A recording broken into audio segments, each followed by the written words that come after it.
Alright guys, and welcome to another video. Today just making a very quick video talking about my experiences of farming Honor pretty efficiently and quickly in the pre-patch to obviously farm some of the rank 14 gear, which many other people are probably doing also. Now obviously Blizzard did introduce a buff, and they also said that this buff would work with Battleground weekends, but in my experience it very simply did not. I don't think the buff is applying properly to the weekends, so I don't think they're even worth doing personally. If you look at the buff specifically, it's not that great, particularly if you're playing Alliance, because we never win Battlegrounds. So Honor games from Battleground objectives and wins increased by 100%, basically doubled. And now obviously the issue with playing on Alliance is you never win Battlegrounds, right? So any Battleground where you either lose quickly or even win quickly isn't actually that great. So for example, you've got Arathi Basin. Let's be honest, when's the last time you probably won an Arathi Basin? It barely ever happens if you play Alliance, but it obviously happens a lot more if you play Horde. So Arathi Basin is probably the best option to go for as Horde because you can win it very fast, although I imagine the Horde probably just queue up for the Battleground that has the smallest queue time, because the main thing in the way of the Horde farming Honor quickly is those queue times, so you just want to, just get into a Battleground in the first place. But for the Alliance, we don't really have this issue. I mean, you never normally wait longer than 5 minutes for a queue to pop.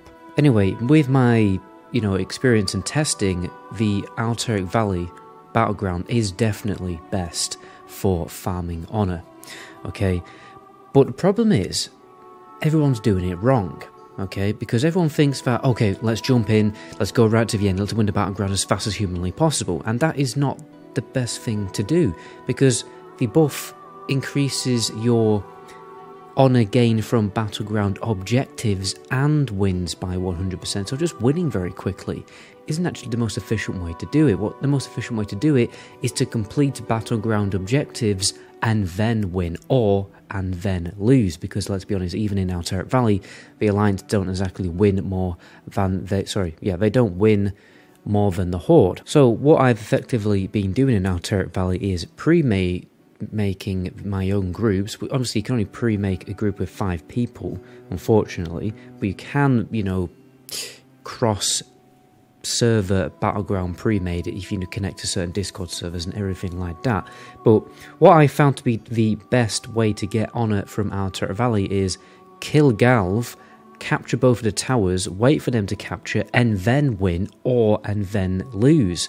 Because obviously, if you, say for instance, you just rush to the end, rush to Drek as Alliance, and then you lose, you barely gain any Honor, right? You gain like 100, 200 Honor, and it's really bad.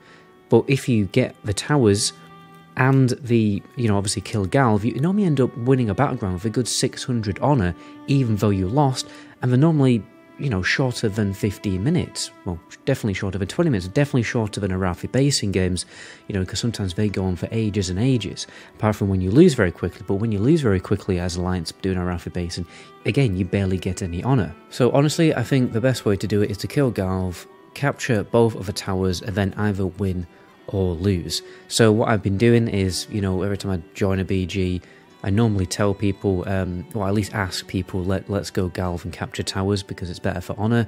Some people listen, but sometimes people do, and obviously I'm in a pre-made, so we can go and kill Galv as a 5-man, and we can go and capture the towers and try and maintain them, before the Battleground ends. And sometimes I'm ending in Alteric Valley with a good 1,200 Honor from one Battleground, and then for losses it's like 600 to 800 Honor. So you really cannot complain at that, particularly as the games are like less than 20 minutes, and if not faster. And my last tip is to obviously don't AFK, right? Don't AFK the Battlegrounds. When it comes to actually farming Honor inside the Battleground, what you want to do is stick to the action, okay? You need to find the action where enemy players dying and stick and survive, okay? You kind of almost have to be a very, very cautious player. Like I'm actually a Shadow Priest, but I've switched to being a healer because that has, I have a better chance of surviving as a healer. So now I'm farming much more Honor simply by the fact I'm actually surviving in these little skirmishes, because you don't actually need to get a killing blow to get honourable you know, get honor points from getting a kill. You just need to be in the vicinity. So I'm just, you know, helping myself survive, so I farm more honor, and helping you know, the Battleground team to survive as well by being a healer. So the amount of honor I'm farming now has drastically picked up, personally. Like yesterday, I think I did 12,000 in one day, 12,000 honor points in one day. I'm very close, as you can see, to getting my PvP weapon. I've got nearly 18,000 honor, and then I'm going to get the offhand from our Tshirts Valley rep, and then I'll probably get the blue PvP gloves to replace these ones, possibly, or something else. Because I don't really want to be farming Battlegrounds too much, because honestly, it obviously gets very draining and boring after a while. But anyway, my name is MetaGoblin. It gets boring if you're really under-geared and crap like me. I imagine if you have lots of gear, it's probably really fun, so, you know, knock yourselves out. But anyway, definitely gibbering on. My name is MetaGoblin. To my next video, ciao.